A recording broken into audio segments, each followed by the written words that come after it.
আসসালামু আলাইকুম। Doctor consultancy থেকে আমি আসাদুল্লাহ আছি। আসাদুল্লাহ কনসালটেন্ট তোমাদের সাথে এমবিবিএস ফোর্থ ইয়ার। আজকে তোমাদের সাথে যে বিষয় নিয়ে টপিকটা নিয়ে আলোচনা করব সেটা হচ্ছে যে তোমাদেরকে আমি ফিজিওলজির ফার্স্ট চ্যাপ্টার যেটা জেনারেল ফিজিওলজি আছে সেটা সুন্দরভাবে আজকে আমি তোমাদেরকে পড়িয়ে দিব। বুঝতে পারছো? টেনশনের কোনো কারণ নাই। অনেক প্রথম দিকে অনেক টেনশনে ভুগো। তো বিষয়টা হচ্ছে যে আমার ফিজিওলজির ফার্স্ট চ্যাপ্টারে কী কী আছে, কী কী পড়তে হবে। ফার্স্ট চ্যাপ্টারের নামটা কি? General physiology. বুঝতে পারছো? এটা ফার্স্ট কার্ডের টপিক। বুঝতে পারছো? তো ফার্স্ট কার্ডের আইটেম আছে কয়টা? মোট 5টা আইটেম আছে এই ফার্স্ট চ্যাপ্টারে, মানে জেনারেল ফিজিওলজিতে। বুঝতে পারছো? এটা আরেকটা নাম আছে, সেটা হচ্ছে সেলুলার ফিজিওলজি। তো আমার এই 5টা আইটেম দিয়ে কিন্তু ফার্স্ট চ্যাপ্টারটা শেষ হয়ে যাবে। এখন বিষয়টা হলে যে থোরাক্স যে কার্ড দ্বারা তোমাদের শুরু হয়েছে, এখানে ফিজিওলজির 10টা আইটেম আছে। বুঝতে পারছো? ফার্স্ট চ্যাপ্টার থেকে 5টা আইটেম, সেকেন্ড চ্যাপ্টার থেকে 5টা আইটেম, এই 10টা আইটেম মিলে তোমার ফার্স্ট কার্ড। বুঝতে পারছো? তো যাও থোরাক্স কার্ডের। তো ফিজিওলজি আজকে আমরা তাহলে চলে যাই এই টপিকে। তো আমার আগে জানতে হবে যে এই আইটেম যে কার্ডটা, আমরা যদি এখানে বিএমডিসির যে আইটেম কার্ডটা দেখি, এখানে দেখতেছো যে প্রথম আইটেমটা আছে তোমার এই প্রথম থেকে নিয়ে 10টা আইটেম আছে। এখানে হচ্ছে সেলুলার ফিজিওলজি মানে জেনারেল ফিজিওলজি চ্যাপ্টার, আর আছে ব্লাড। এই দুইটা চ্যাপ্টার মিলে 10টা মানে আইটেম আছে। তো আমার প্রথম যে আইটেমটা সেটা হচ্ছে যে definition of goal and important of physiology. আমরা আজকে যে টপিকগুলি পড়বো, তারপর হচ্ছে হোমোস্ট্যাটিস, ডেফিনিশন, মেজর ফাংশন সিস্টেম, তারপর control system of the body. বুঝতে পারছো? তাহলে চলো আমরা তাহলে এই টপিকে চলে যাই। বুঝতে পারছো? আজকে তোমাদেরকে আমি মানে এটা দ্বারা তোমার আইটেম হয়ে যাবে, বাইবাও হয়ে যাবে, রিটেনও হয়ে যাবে। বুঝতে পারছো? ফার্স্ট আমরা তাহলে এখন সম্পূর্ণভাবে তোমাদেরকে আরিফ স্যারের গাইড থেকে আমি সম্পূর্ণ টপিকটা তোমাদেরকে পড়িয়ে দিচ্ছি। বুঝতে পারছো? তো শুরু করা যাক। হ্যাঁ, বিসমিল্লাহির রহমানির রহিম। তো এটা হচ্ছে জেনারেল ফিজিওলজি। তো এই জেনারেল ফিজিওলজিতে আমার আজকে এট ফার্স্টে তোমাকে ধরবে হোয়াট ইজ ফিজিওলজি। বুঝতে পারছো? এই যে ডেফিনিশনটা তোমার ধরবে, এটা হচ্ছে তোমার জানা দরকার ফিজিওলজি কি আর ফিজিওলজি ব্রাঞ্চ কি কি। তো physiology is the branch of medical science which explain the physical and chemical mechanism that R responsible for the origin, development and progressive of life. বুঝতে পারছো? বিষয়টা? এই ফিজিওলজিটা হচ্ছে তোমার মেডিকেলের সায়েন্সের একটা ব্রাঞ্চ। বুঝতে পারছো? যেখানে হচ্ছে তোমার এক্সপ্লেইন করে ফিজিক্যাল কেমিক্যালের মেকানিজমগুলি, মানে কিসের মেকানিজম? বডির মেকানিজমগুলি, responsible for the origin, development and progressive of life. এটা কীভাবে উৎপত্তি হয়েছে, কীভাবে বিস্তার লাভ করেছে আমাদের এই জীবনে। বুঝতে পারছো? এই লাইফে। তো এটার কী কী ব্রাঞ্চ আছে আমার ব্রাঞ্চগুলি জানতে হবে। ভাইটাল ফিজিওলজি আছে, ব্যাকটেরিয়াল ফিজিওলজি আছে, সেলুলার ফিজিওলজি আছে, প্লান্ট ফিজিওলজি আছে, তারপর হচ্ছে ইন্টারভার্টিব্রেট ফিজিওলজি আছে, তারপর হচ্ছে ভার্টিব্রেট ফিজিওলজি আছে, ম্যামেলিয়ান ফিজিওলজি আছে, হিউম্যান ফিজিওলজি আছে, অ্যান্ড মেনি মোড সাবডিভিশন। বুঝতে পারছো? এতটুকু জানলে আমার এনাফ। এটা এখান থেকে মেন আমার জানতে হবে গোল অফ ফিজিওলজি যে কথা, ফিজিওলজি একই কথা। তারপর আমার জানতে হবে মানে গোল অফ ফিজিওলজি জিনিসটা কি। গোল অফ ফিজিওলজি মানে তোমার হোয়াট ইজ ফিজিওলজি ডেফিনেশনটাই গোল অফ ফিজিওলজি। বুঝতে পারছো? এটা মেন গোলটাকে।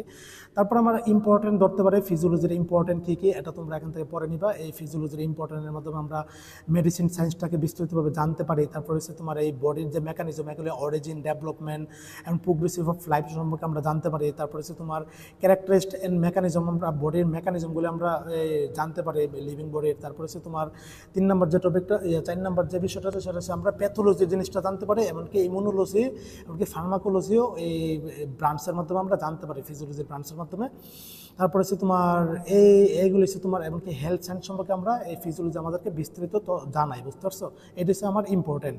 তারপর আমরা এখান থেকে মেন এবার টপিকে আমরা চলে যাই, সেটা হচ্ছে যে মানে টোটাল বডি ফ্লুইড। এই যে এখানে আমরা এখন যেটা পড়বো সেটা হচ্ছে যে আমাদের যে বডি ফ্লুইড আছে, এটা হচ্ছে তোমার এক্সট্রা সেলুলার ফ্লুইড আর হচ্ছে ইন্টারসেলুলার ফ্লুইড। ইসিএফ মানে এক্সট্রা সেলুলার ফ্লুইড, আইসিএফ মানে ইন্ট্রাসেলুলার ফ্লুইড। বুঝতে পারছো? তাহলে আমার এই বডি ফ্লুইডের সম্পূর্ণ বিষয়টা চারটা আমার জানতে হবে। বুঝতে পারছো?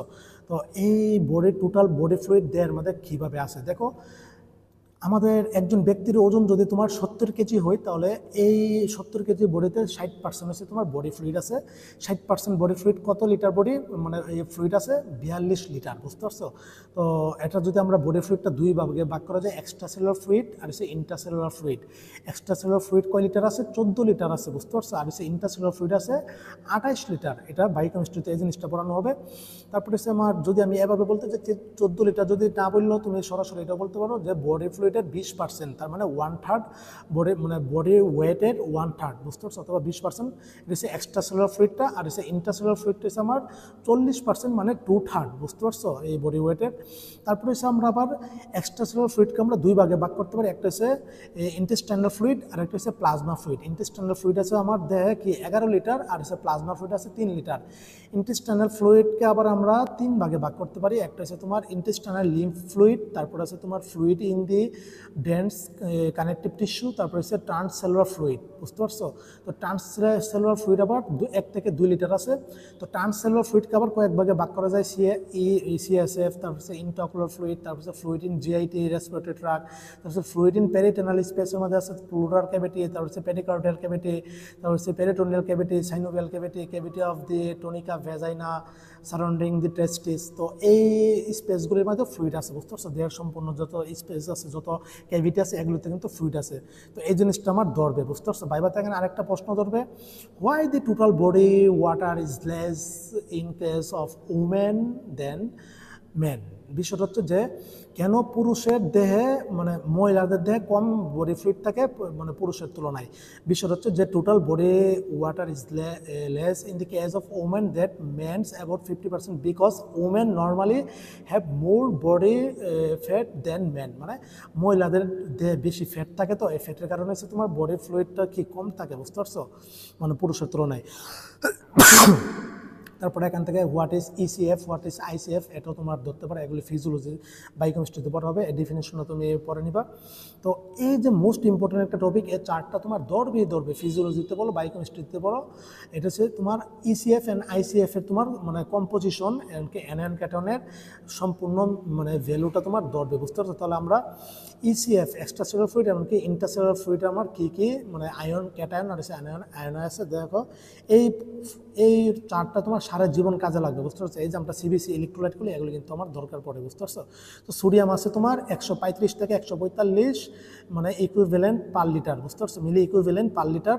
তারপর হচ্ছে তোমার এই ক্যালসিয়াম আছে মানে 4.5 থেকে 6 মিলি ইকুইভ্যালেন্ট পার লিটার। তারপর হচ্ছে তোমার পটাশিয়াম আছে তোমার 3.5 থেকে 5 মিলি ইকুইভ্যালেন্ট পার লিটার। তারপর হচ্ছে ম্যাগনেশিয়াম আছে 0.8 থেকে 1.5 মিলি ইকুইভ্যালেন্ট পার লিটার। আর অ্যানায়ন, এটা হচ্ছে আমার ক্যাটায়নগুলি, এগুলি মুখস্থ তোমার ঠোঁটস্থ থাকতে হবে। তারপর হচ্ছে মেন অ্যানায়ন হচ্ছে আমার ক্লোরাইড আছে আমার 95 থেকে 106 মিলি ইকুইভ্যালেন্ট পার লিটার। তারপর হচ্ছে মানে HCO3 আছে তোমার মানে বাইকার্বনেট আছে তোমার 24 থেকে 28 মিলি ইকুইভ্যালেন্ট পার লিটার। তারপর হচ্ছে ফসফেট আছে তোমার 1 থেকে 3 মিলি ইকুইভ্যালেন্ট পার লিটার। সালফেট আছে তোমার 1 মিলি ইকুইভ্যালেন্ট পার লিটার। এই চারটা তোমার ধরবে, এটা হচ্ছে মেন তোমার এই ক্যাটায়নগুলি পড়লে চলবে। তারপরে হচ্ছে আমার এই যে সিরাম ইলেকট্রোলাইট, আমি তো বলছি আমাদের যে ইসিএফ করাই, তো সিরাম ইলেকট্রোলাইট নর্মাল ভ্যালু লেভেলটা আমার জানতে হবে। যে সোডিয়াম হচ্ছে 135 থেকে 45, পটাশিয়াম হচ্ছে তোমার 3.5 থেকে 5, তারপর হচ্ছে তোমার ক্লোরাইড আছে তোমার 95 থেকে 105, হচ্ছে বাইকার্বনেট আছে তোমার 24 থেকে 28। এটা মুখস্থ থাকতে হবে, সারা জীবন কাজে লাগবে, বুঝতে পারছো।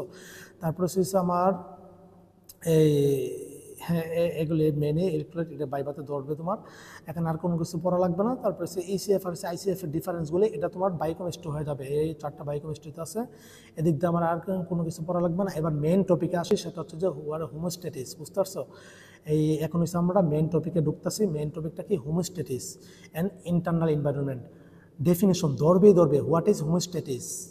ডেফিনেশন প্রফে আমার প্রফ শুরু হয়েছে হোমোস্ট্যাটিস দিয়ে, আইটেম বলো, কার্ড বলো, টার্ম বলো, প্রফ বলো, তোমার মানে হোমোস্ট্যাটিস তোমার জানতে হবে ডেফিনেশনটা। তাহলে আমরা হোয়াট ইজ হোমোস্ট্যাটিস যদি বলি, এটা ডেফিনেশনটা কি? এই maintenance of nearly constant condition in the internal environment is called homeostasis. কি গাইটনের ডেফিনেশন? তার মানে আমার বডিতে আমার যে কন্ডিশন আছে, যে মেকানিজমগুলি আছে, এটা হচ্ছে তোমার মেনটেন করে ইন্টারনাল এনভায়রনমেন্ট মেনটেন হয়, বুঝতে পারছো। তো এটা হচ্ছে নিয়ারলি কনস্ট্যান্ট। এই হোমোস্ট্যাটিস হচ্ছে এমন একটা কনস্ট্যান্টের মধ্যে, ধ্রুবকের মধ্যে আমার এই ইয়াটা মানে রাখবে, মানে এই রাখার ইন্টারনাল এনভায়রনমেন্ট এই প্রক্রিয়াটা হচ্ছে তোমার হোমোস্ট্যাটিস। দেখো আমি একটু সহজভাবে বলি, আমাদের ব্লাড প্রেশার আছে না, এই ব্লাড প্রেশার আমাদের নর্মাল ভ্যালু কত? মানে সিস্টোলিক আর ডায়াস্টোলিক 120/80 না? তো এই লেভেলের মধ্যে রাখবে, এটা কমতেও দিবে না, বাড়তেও দিবে না, কমতেও দিবে না। তার মানে নর্মাল প্রত্যেকটা যে ভ্যালু আছে নিয়ারলি কনস্ট্যান্ট ধ্রুবক রাখবে, এরই মধ্যে রাখবে, বুঝতে এর কাছাকাছি অথবা এর সমান, এই জিনিসটাকে আমার হোমোস্ট্যাটিস বলে। এটা ইন্টারনাল এনভায়রনমেন্ট দ্বারা মানে নিয়ন্ত্রিত হয়। তাহলে আমার এক্সাম্পল যদি বলে হোমোস্ট্যাটিস এক্সাম্পল, এটা ধরবে বাইবাতে ডিফিনিশন আছে এক্সাম্পল। তাহলে এক্সাম্পল তুমি দিয়ে দিবা যে lung provide oxygen to the ECF to মানে লাংসের মাধ্যমে যে আমাদের যে অক্সিজেন রয়েছে তোমার প্রোভাইড হয়, এটা হচ্ছে একটা এক্সাম্পল হতে পারে। কিডনি মেনটেন্স দি কনস্ট্যান্ট আয়নিক কনসেন্ট্রেশন, কিডনি দ্বারা হচ্ছে তোমার আয়নিক কনসেন্ট্রেশনগুলি মেনটেন্স হয়। জিআইটি প্রোভাইড নিউট্রিশন, জিআইটি দ্বারা আমরা পুরা দেহের মানে ইয়ার মধ্যে নিউট্রিশনগুলি পাইতেছি। বডি ফ্লুইড, তারপর বডি বাফার দ্বারা হচ্ছে কিডনি রেসপিরেটরি হচ্ছে আমার হচ্ছে অ্যাসিড বেস মেনটেন করে, বুঝতে পারছো? এই কয়েকটা হচ্ছে তোমার এক্সাম্পল। তারপরে হচ্ছে তোমার মেনটেন্স অফ হোমোস্ট্যাটিস, হোমোস্ট্যাটিস কীভাবে মেনটেন্স করে, রেসপিরেটরি সিস্টেম দ্বারা মেনটেন্স করে। রেসপিরেটরির মধ্যে অক্সিজেন কার্বন ডাইঅক্সাইড দ্বারা হচ্ছে লিভার আর প্যানক্রিয়াসের মধ্যে হচ্ছে তোমার হচ্ছে আমার রেগুলেট কনসেন্ট্রেশন দ্বারা গ্লুকোজ মানে ইয়া করে আমার। তারপর হচ্ছে কিডনির মাধ্যমে হচ্ছে আমার ইয়ার এই তোমার যে আমাদের যে ইলেকট্রোলাইটগুলি আছে রেগুলেট কনসেন্ট্রেশন হয়, হাইড্রোজেন, পটাশিয়াম, সোডিয়াম, তারপরে হচ্ছে ফসফেট, আদার ইসিএফ গুলি হচ্ছে আমার মেনটেন্স হয়। নার্ভাস সিস্টেম দ্বারা এমনকি এন্ড্রোক্রাইন দ্বারা হচ্ছে আমার নার্ভাস সিস্টেমটা এমনকি হরমোনগুলো রেগুলেট হয়, বুঝতে পারছো? এখন আমার মেইন একটা টপিক যেটা আমার জানতে হবে, what do you mean by the negative feedback control, explain with example. রিটেনে বাইবাতে ধরবে, হোমোস্ট্যাটিসের ডেফিনেশন এক্সাম্পল রিটেনে বাইবাতে ধরবে, রিটেনও আসবে, বাইবাতে ধরবে। এমনকি হ্যাঁ নেগেটিভ ফিডব্যাক মেকানিজম সিস্টেমটা কী বুঝো, এমনকি এটা এক্সপ্লেন করে এক্সাম্পল ধরো। আমরা নেগেটিভ সিস্টেম মানে নেগেটিভ ফিডব্যাক মেকানিজম জিনিসটা ডেফিনেশন তোমাকে ধরবে। তো এটা ডেফিনেশন ধরে, if some factor become excessive or deficient A control system which consist of A series of change that return the factor toward a certain mean value, those maintaining homeostasis is called negative feedback mechanism. কিছু বুঝতে পারছো? একটু বুঝাই। If যদি কোনো factor মানে excessive or deficient, যদি কোনো ফ্যাক্টর আমার বডির মেকানিজমটাকে এক্সেসিভ মানে যদি বাড়িয়ে দেয় অথবা ডিফিসিয়েন্ট যদি কমিয়ে দেয়, কন্ট্রোল সিস্টেমটাকে যদি কমিয়ে দেয়, তখন কী করবে? Which consist of series of change, একটা সিরিজের মাধ্যমে কি রিটার্ন দি ফ্যাক্টর টুয়ার্ড মানে আগের পূর্বের ফ্যাক্টরের মাধ্যমে হচ্ছে আমার রিটার্ন মানে ফেরত যাবে সার্টিন মেন ভ্যালু, একটা নির্দিষ্ট মেন ভ্যালুর মধ্যে আমাকে নিয়ে যাবে। দি মেনটেনিং হোমোস্ট্যাটিসটা হচ্ছে মেনটেন করবে। এই জিনিসটার নাম হচ্ছে নেগেটিভ ফিডব্যাক মেকানিজম। একটু বলি, দেখো এখানে এক্সাম্পল আছে, এক্সাম্পলগুলি বলতে চাইবে যে ব্লাড প্রেশার কন্ট্রোল সিস্টেম, আমাদের দেহে যদি ব্লাড প্রেশার যদি বাইরে যায়, হ্যাঁ এই যে দেখতেছো high blood pressure cause a series of reaction the promote a lower pressure or a lower pressure cause series of reaction that promote an elevated pressure. In both instances, this affect the negative with respect to their initiating stimulus. বুঝতে পারছো? Blood pressure যদি আমার মানে বাইরে যায়, হ্যাঁ যদি blood প্রেশারটা বাইরে যায় তাহলে এটা কমিয়ে ফেলবে, আবার যদি কমে যায় তাহলে এটা বাড়িয়ে ফেলবে, মানে নিয়ারলি কনস্ট্যান্ট কন্ডিশনের মধ্যে নিয়ে আসবে, মানে এটা ব্লাড প্রেশার যে পর্যায়ে নর্মাল যে ভ্যালু এই ভ্যালুর মধ্যে নিয়ে আসবে। এটা একটা এক্সাম্পল দিবা। তারপরে হচ্ছে regulate of carbon dioxide concentration. দেখো এই যে পার্শিয়াল কার্বন ডাইঅক্সাইডে ইসিএফ পালমোনারি ভেন্টিলেশন ইনক্রিজের মাধ্যমে হচ্ছে আমার কী করবে? এই পার্শিয়াল কার্বন ডাইঅক্সাইড হচ্ছে তোমার কমিয়ে দিবে। যদি আমার কার্বন ডাইঅক্সাইড দেওয়ার মাধ্যমে যদি আমার বাড়ে যায়, তাহলে পালমোনারি ভেন্টিলেশনটা বাড়িয়ে দিলে আমার এই যে পার্শিয়াল কার্বন ডাইঅক্সাইডটা তোমার কমে যাবে। তারপর যদি কমে যায় তাহলে এটা হচ্ছে মানে পালমোনারি ভেন্টিলেশনটা কমিয়ে দিয়ে হচ্ছে বাড়িয়ে দিবে, বুঝতে পারছো? এটা একটা এক্সাম্পল। 2-3 নম্বর আছে রেগুলেশন অফ অ্যাসিড বেস ব্যালেন্সের একটা example, negative feedback mechanism example এটা একটা। তারপর হচ্ছে regulation of water and electrolyte balance, temperature regulation একটা এক্সাম্পল। তারপর হচ্ছে রেগুলেট অফ হরমোনাল ব্যালেন্স, তারপর হচ্ছে রেগুলেশন অফ প্লাজমা ক্যালসিয়াম। এই এক্সাম্পলগুলি তোমার বলতে হবে, লিখতে হবে, বুঝতে পারছো ভাইবাতে? তারপরে এখানে আরেকটা আছে হোয়াট ইজ গেইন, এটা ডেফিনেশনটা পড়ে নেবে, এটা ইম্পর্টেন্ট নাই। Negative feedback mechanism most important. তারপরে আছে What do you mean by the positive feedback mechanism? Explain with example. Written by ধরবে। আচ্ছা দেখো যে এখানে ডেফিনেশনটা যদি বলি, if the initiating stimulus cause more of the same, it is called positive feedback mechanism. বিষয়টা বুঝতো? যদি কোনো স্টিমুলাস যদি শুরু হয় তাহলে এটা মোর সেম মানে চলতে থাকবে, শুরু হয়েছে এভাবে চলতে থাকবে। এই যে এটা হচ্ছে আমার পজিটিভ ফিডব্যাক মেকানিজম। নেগেটিভে আমরা কি দেখছি? যদি বাইরে যায় এটা কিন্তু বাড়াবে না, এটা যদি কমে দিবে, কমে গেলে বাড়িয়ে দিবে। কিন্তু এখানে কি করবে, পজিটিভ ফিডব্যাক মেকানিজমে যদি তোমার বাইরে গেছে তাহলে এটা বাড়াইতে থাকবে, বাড়াইতে থাকবে। যদি ব্লাড প্রেশার কমে গেছে তাহলে এটা কমাইতে থাকবে, কমাইতে থাকবে। তোমরা একটু বলো তো, পজিটিভ ফিডব্যাক মেকানিজম সবচেয়ে ভালো নাকি নেগেটিভ ফিডব্যাক মেকানিজম সবচেয়ে ভালো? তোমাদের কাছে প্রশ্ন রইল। পজিটিভ ফিডব্যাক মেকানিজম খুবই খুবই ডেঞ্জারাস, খারাপ, এটা পরে পড়বো। তবে এবার এক্সাম্পল দাও, ব্লাড ক্লটিং। দেখো ব্লাড ক্লটিং, আমার দেহে যখন কাইটটা যায়, হ্যাঁ, তখন কি ব্লাড বের হতে থাকবে, বের হতে থাকবে। এটা আমার জন্য ক্ষতিকর না, কিন্তু ব্লাড ক্লটিং ফ্যাক্টরের মাধ্যমে কি করে, ব্লাড প্রেশারটা আমার কমিয়ে দেয়। তার মানে এটা আমার মানে এভাবে হেল্প করতেছে, এটা কমিয়ে দিতেছে। তারপরে হচ্ছে আমার পার্সোরেশন মেকানিজম, চাইল্ড বার্থ, এই যে মোস্ট ইম্পর্ট্যান্ট একটা এক্সাম্পল এটা। দেখো আমাদের যখন ডেলিভারি মানে বেবি যখন জন্মগ্রহণ করে, চাইল্ড বার্থ, তখন ডেলিভারির সময় কী করে, কী সিস্টেমে এটা মানে ডেলিভারিটা হয়। দেখো আমাদের যে ইউটেরাস, এটা কন্ট্রাকশনটা কি মানে কন্ট্রাকশন মানে বাড়ায় দিলে কিন্তু বেবিটা দ্রুত কিন্তু কি মানে ভূমিষ্ঠ হতে পারবে। তখন এই পজিটিভ ফিডব্যাক মেকানিজমটা কিন্তু কাজ করে, মানে বাড়াইতে থাকবে, বাড়াইতে থাকবে, কন্ট্রাকশনটা তোমার বাড়াইতে থাকবে, বাড়াইতে থাকবে। তখন এটা ভালো উপকার করতেছে। তারপরে হচ্ছে তোমার এলএস মানে সার্চ, তারপরে হচ্ছে তোমার এটা একটা হরমোনটা হচ্ছে আমার নিয়ে করে। তারপর হচ্ছে নার্ভ সিগন্যাল। দেখো যদি আমার মানে নার্ভ সিগন্যাল, তোমাকে একটা স্টিমুলাস যখন দেওয়া হবে তখন কিন্তু সিগন্যালটা সিএনএস এর মধ্যে পৌঁছে দিবে। পজিটিভ ফিডব্যাক মেকানিজম এভাবে তোমার কাজ করে, বুঝতে পারছো? এটা উপকারিতা আছে, অপকারিতা আছে, একটু পরে বলবো। দেখো positive feedback mechanism cause A vicious cycle and death. এই যে পজিটিভ ফিডব্যাক মেকানিজম এত মানে মানে একটা বিপজ্জনক কেন, বুঝতে পারছো? দেখো positive feedback mechanism does not lead to stability but to instability and often death. For example, positive feedback মেকানিজমের মাধ্যমে আমার মৃত্যু হতে পারে। কীভাবে? দেখো আমার মানে ব্লাড 2 লিটার অফ ব্লাড যদি ব্লিডিং হয় 2 লিটার ব্লাড, তাহলে কার্ডিয়াক পাম্প হচ্ছে আমার কমে যাবে। কার্ডিয়াক পাম্প কমে গেলে ব্লাড প্রেশার আমার কমে যাবে, ব্লাড প্রেশার কমে গেলে বইয়ের ব্লাড মানে ব্লাড ফ্লু কমে গেলে আমার হার্ট মাসেলের ব্লাড ফ্লুটা কমে যাবে। তারপর হচ্ছে হার্ট হচ্ছে তোমার মানে ওয়েক হয়ে যাবে, ওয়েক হয়ে গেলে হচ্ছে তোমার এভাবে আবার কমাতে থাকবে, কমাতে থাকবে। ফার্দার ইন ব্লাড প্রেশার আবার কমাতে থাকবে, এভাবে কমাতে থাকবে, কমাতে থাকবে, কমাতে থাকবে। একসময় কী করবে, একসময় হচ্ছে আমার কি এই সাইকেলটা চলতে থাকবে, চলতে থাকলে কী হবে, একসময় ডেথ হয়ে যাবো। তার মানে পজিটিভ ফিডব্যাক মেকানিজম হচ্ছে কি একটা কি সাইকেল, একটা হচ্ছে বিসিআর সাইকেল, বুঝতে পারছো? এইটার কারণে এটা হচ্ছে তোমার কমাইতে থাকে, কমাইতে থাকে, বাড়াইতে থাকে, বাড়াইতে থাকে, কমাইতে থাকে। এবার যদি আমার 2 লিটার থেকে 4 লিটার, 4 লিটার থেকে 8 লিটার এভাবে কমাইতেই থাকবে, বুঝতে পারছো? তখন এটা মৃত্যুর দিকে নিয়ে যাবে। আবার একটা positive feedback mechanism is useful benefit কি, এই যে আমি একটা বললাম যে বেনিফিট হচ্ছে তোমার যে ব্লাড ক্লটিংয়ের মধ্যে আমার বেনিফিট করে, ব্লাড ক্লটিংয়ের মধ্যে তখন ব্লাড জমাট বাঁধার মাধ্যমে রক্তটা বন্ধ করে দেয়, এটা একটা উপকার। কিন্তু অপকারটা হচ্ছে ওই যে ওইটা বললাম। আর হচ্ছে পার্সোলেশন মেকানিজম, চাইল্ড বার্থ। এই যে দেখো স্ট্রং ইউট্রেন কন্ট্রাকশন, ইউট্রেন হচ্ছে তোমার কন্ট্রাকশন করবে। তারপর হচ্ছে baby head begins to pose through cervix, বেবির মাথাটা তোমার সার্ভিক্সের মধ্যে আইসা পড়বে যখন এটা কন্ট্রাকশন হবে ইউট্রেনটা, বুঝতে পারছো? তারপর হচ্ছে তোমার এই সার্ভিক্সটা হচ্ছে তোমার মানে আরটু তোমার মানে প্রসারিত হবে। তারপরে হচ্ছে তোমার signal back to the uterus through the uterine muscle. তারপর হচ্ছে কি এই সিগন্যালটা হচ্ছে আমার ব্যাক করবে, এমনকি ইউটেরাসটা হচ্ছে ইউট্রেন মাসেলটা হচ্ছে আমার আরও কী করবে, কন্ট্রাকশন করাবে। এভাবে তোমার পাওয়ারফুল কন্ট্রাকশন করাবে ইউটেরাসটাকে। তারপরে কি ইউটেরাসটা কন্ট্রাকশন করালে আমার বেবিটা আইসা পড়বে দ্রুত, এটা একটা উপকার। তারপরে হচ্ছে তোমার নার্ভ সিগন্যালের মধ্যে আমার স্টিমুলেশন দেয়, এটা একটা উপকার। তো এটা বলবা, সমস্যা নাই। আর এখান থেকে আমার আর কিছু পড়ার নাই। সিস্টেমিক হোমোস্টেটিক সিস্টেম হচ্ছে পজিটিভ ফিডব্যাক সিস্টেম কন্ট্রোল সিস্টেমের মধ্যে মেনটেন করে, আছে নেগেটিভ সিস্টেম হতে মেনটেন করে। এখানে আর হচ্ছে has a wise positive feedback mechanism called a viscous cycle. এই প্রশ্নটা বাইবাতে ধরবে।